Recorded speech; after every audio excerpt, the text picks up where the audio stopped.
Je me rappelle de cette image, du Dieu lointain. En fait, j'avais une grande forteresse, qui allait jusqu'au haut du ciel, qui ne s'arrêtait pas, c'était à l'infini et ça m'empêchait d'aller vers Dieu et il y a un soir, du coup, lors de cette réunion de jeunesse, on m'a demandé de prier pour moi et du coup, j'ai dit: «Bah, oui, pourquoi pas, ça coûte rien, c'est gratuit, allons-y» et en fait, je me suis mise à pleurer et du coup, c'est comme s'il y avait une libération, en fait, qui se faisait à ce moment-là et après cette barrière, cette forteresse qui était immense est devenue une toute petite barrière dans un petit jardin, je me rappelle et en fait, il y avait la barrière qui était ouverte et il y avait un immense soleil derrière.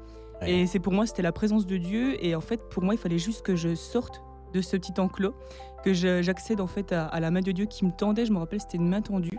Et puis en fait, j'ai accédé à cette main et après, je me rappelle être par terre et puis complètement ben, en larmes et ça a duré 20-30 minutes, je ne sais pas, mais j'arrivais plus à m'arrêter de pleurer. Et puis en fait, ben, je sais que c'est à ce moment-là que moi, mon cœur a été donné à Dieu, quoi.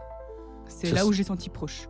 Et puis donc, le fait de s'approcher de lui, ça t'a apaisé, puis ça a changé tout, en fait. Oui, exactement, Et qu'est-ce que exactement. ça a débouché sur quoi par la suite dans ta jeunesse, finalement, donc? Ouais, alors, juste après, juste après cette réunion, ce qui était fou, c'est que j'étais en euphorie, Tu avais quel âge? Redis-moi. 14-15 ans, 14-15 ans. 14 ans, je dirais.